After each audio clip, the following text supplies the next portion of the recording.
I'm Aditi Sharpa. And now that I'm back from my Manaslu Trek, let's answer some frequently asked questions.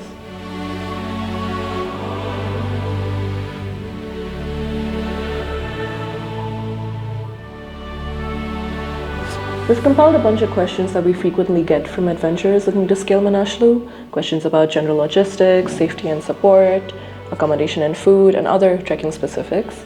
And we're going to go through all of them to further clear out any confusions. Some of the questions we're answering here have already been cleared out in our specific short videos, so you might want to go check that out for any further information. What are the different Manaslu Trek itineraries you offer? Well, we have the regular 13-day package where it's 11 days of walking and 2 days of driving, Kathmandu to Kathmandu. And if you have an extra week, you might want to add in the Chung Valley Trip extension, which is available at checkout. If you have only around 3 to 4 days, you might want to check out Serengompa or Kaltal. And if you have around 2 days extra, you might want to stay at Serengompa where you'll see local kids in their schools studying. How much does the Manaslu Trek cost with your agency? As of 2024, the 13-day package costs around 1,081 American dollars. Further information on that in our cost video. Link is probably in the description. Do I need any prior trekking experience for the Manaslu Trek?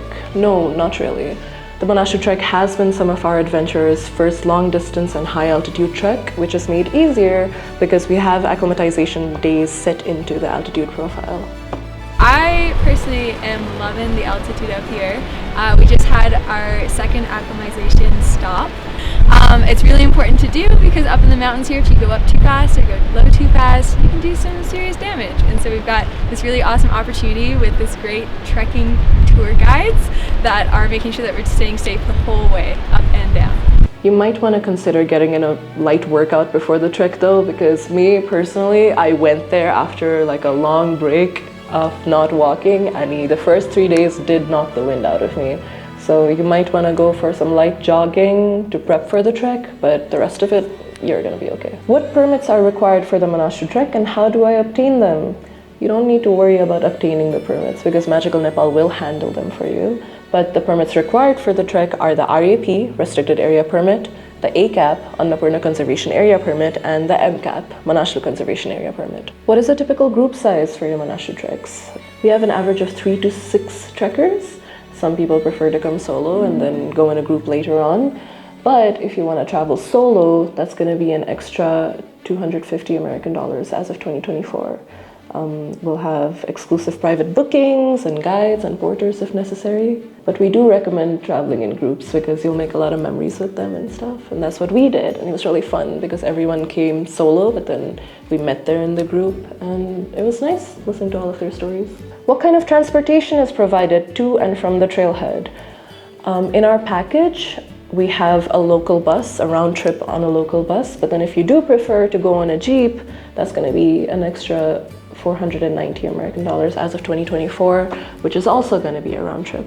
The upgrade for the Jeep is going to be available at checkout in our website. What types of accommodation are available for the Manaslu Trek? Well, in Kathmandu, you have the option to either stay in like a $5 hostel or a $500 hotel, right? But then during the trek, all the tea houses are pretty standard. You'll have everything you need for a good night's rest. You'll have a bed, you'll have a mattress, blankets, pillows, curtains.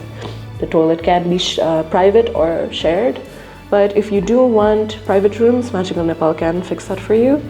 The tea houses are pretty standard everywhere except for on our 11th day, right before we do the big pass in Dharmashala, where rooms are pretty scarce. You might have to sleep in a tent, but then outside of that, all the other places have like fixed rooms, and it's pretty good. What kind of food can I expect on the Manaslu Trek?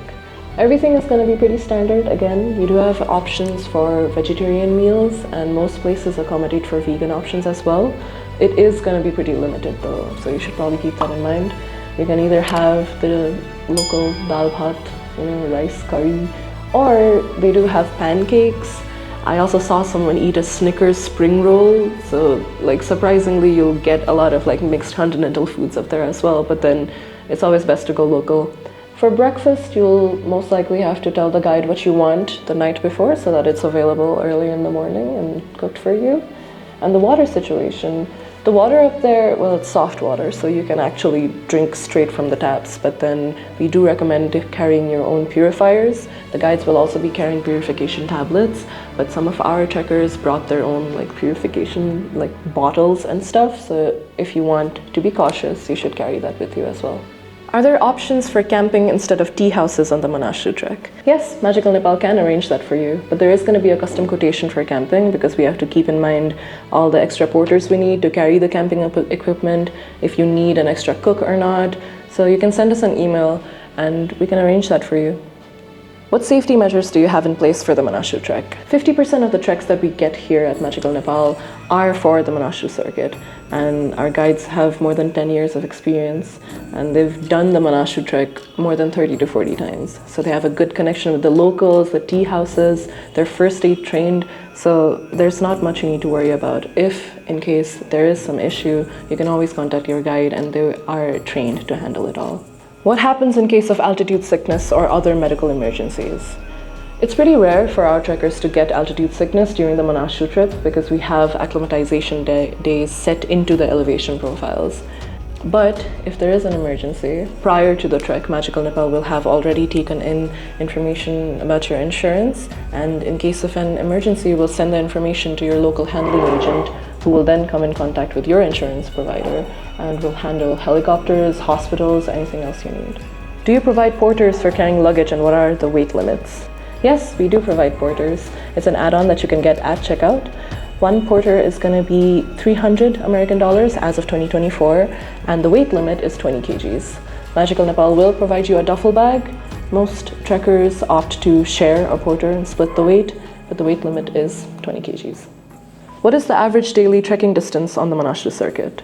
For the first 3 days, you'll be walking on an average 16 kilometers per day till Namrung.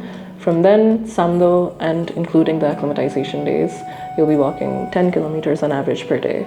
Then from Samdo to Dharmashala, that's 4 kilometers, and from Dharmashala to Dharapani, that's 18 kilometers on average.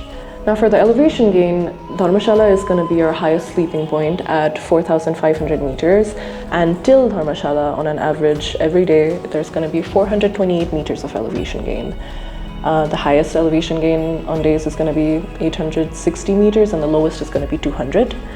Now on acclimatization days, the base camp is going to be 900 meters of elevation gain, Pungyen Gomba is going to be 700, and the Tibet border is going to be 1400 meters. What is the highest point on the Manaslu Trek? The highest point on our trek is going to be Larkya La Pass at 5,160 meters, and the altitude acclimatization is built into our elevation gain. We have acclimatization days, as mentioned before, which will help you greatly with the altitude.